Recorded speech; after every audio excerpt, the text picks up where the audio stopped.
this day, we're going to be tackling two specific primary forms of coding analysis, which essentially needs to always be a part whenever we try to validate the data that we have, whenever we try to validate all of the interview results that most probably we will gather from the actual data gathering process. So of course, for this day, we're going to tackle the major differences, or rather the interdependence of conducting open coding and of course axial coding.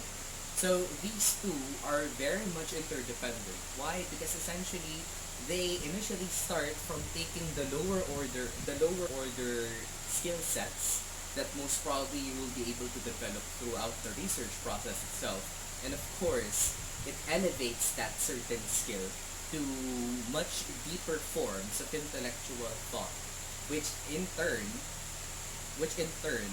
primarily develops the newly discovered idea that most probably you will have to make when conducting the qualitative research.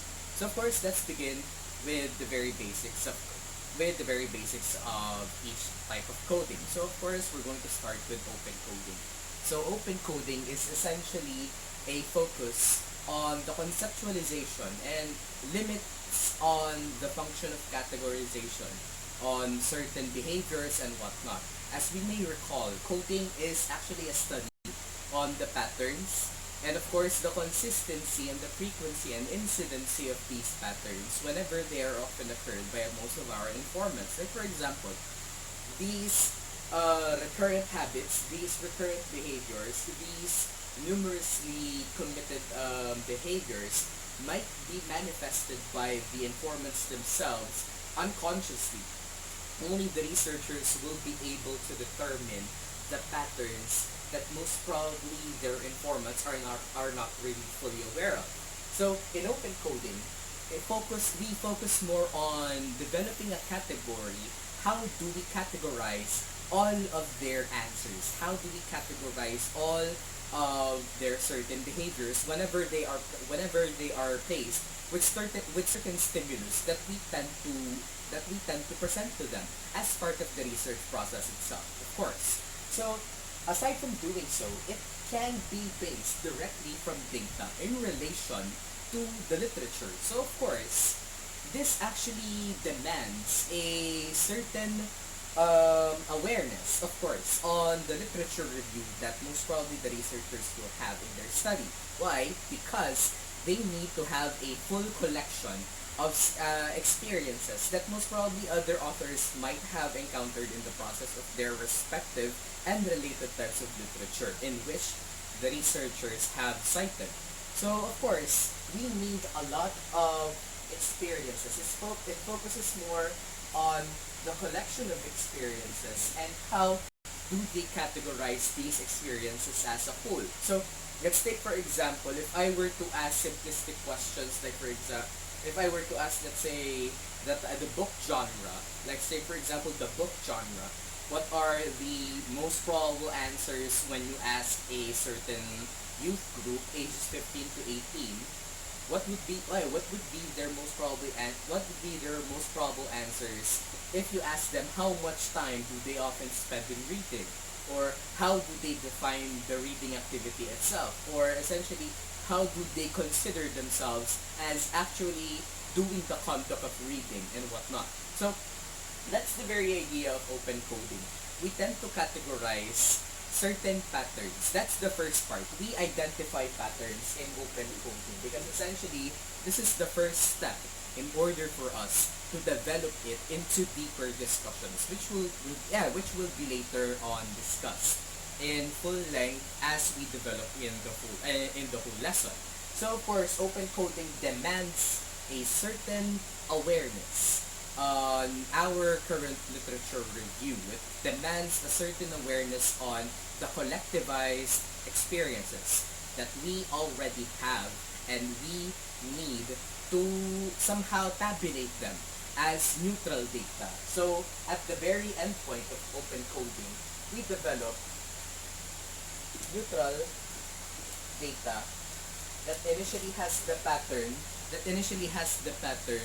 on how the researchers analyze these how the researchers analyze these consistencies. Are they consistent? Do they differ in terms of the conditions? How flexible are these results and whatnot? So open coding works exactly like that. It's merely it's merely pawing down through the documentation of experiences, the interview, the raw interview itself, the raw answers coming from the questionnaire and whatnot.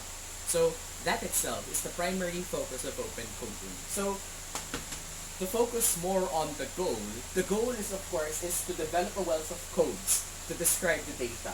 One way to refer to it with clarity, neutral data can also be referred to as the initial coding that we conduct whenever we try to make a first attempt in coding analysis. In open coding, the first attempt to develop a code, a low-level code, is when we actually tabulate and categorize them. Because by doing so, by categorizing these behaviors, we tend to develop the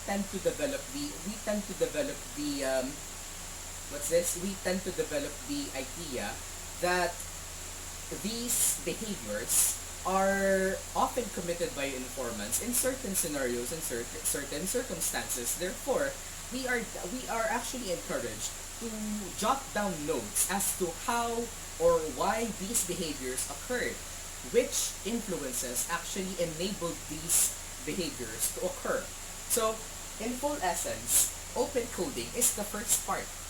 Now we go to the second part, which advances the type of codes that we initially had and garnered from the open coding process. That's where axial coding comes from. Axial coding studies, or rather it investigates the relationship of the concepts and the categorizations that were garnered in open coding. So essentially, axial coding is solely reliant on open coding. Why? Because essentially, it would not have anything to investigate if in the first place, open coding had not provided any initial low-level codes, low-level neutral data. So, of course, before we utilize axial coding, we must first accomplish open coding. Now, to go to the particulars, axial coding focuses on excuse me about that. Axial coding focuses more on the investigation of the relationship that might occur with these concepts. So in this part, we don't necessarily study the frequency on how a certain behavior manifests or exhibits itself. Rather, we start analyzing even deeper thoughts of discussions. We actually go deeper that goes way beyond the superficial appearance that might have presented itself in the open coding. Rather, in axial coding, we prefer that the codes, or rather these codes, these neutral data, these low-level codes that came from the open coding process might be brought to a deeper point of discussion. And of course, by doing so, we begin to develop, or rather we are actually having this notion on how to or what paradigms should we follow. So as regards the actual coding, it has a certain standard. If you're going to notice, open coding essentially just focuses more on the pawing of documents itself. Therefore, is solely reliant and very flexible based on the preference of the researcher. However, in axial coding, we go to specific paradigms in order to deepen the discussion of the current data that we have, the current codes that we have. So, the paradigms are as follows. First things first, here is the coding paradigm. First things first, we go to the causal conditions. We ask, or rather we investigate what might have caused these behaviors to materialize. What might have caused these behaviors, these answers, to somehow be of utmost importance to the informants. Why did the informants answer like this? How did the informants develop their way of thinking? And how did the informants come up to this conclusion? Of course, we need to find the causal conditions. What might have caused the informants to think that way?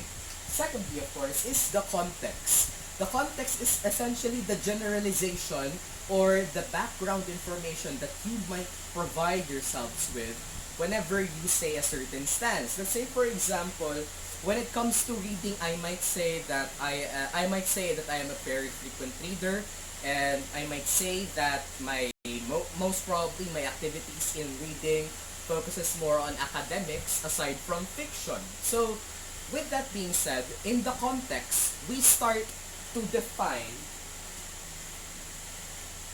certain scopes and certain limits of the statement, the scopes and the limits of the statements. Until what point did the informants consider reading, or until what point did the informants consider reading as actual reading, or essentially a reading activity, or essentially something that they expect that they have something to benefit from.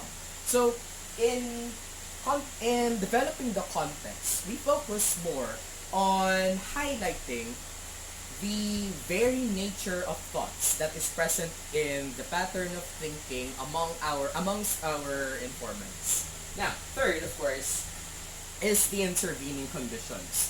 The intervening conditions, if you are to closely read it, or rather if you are to closely observe, the intervening conditions are essentially what develops the major differences, or as I would like to call it, the certain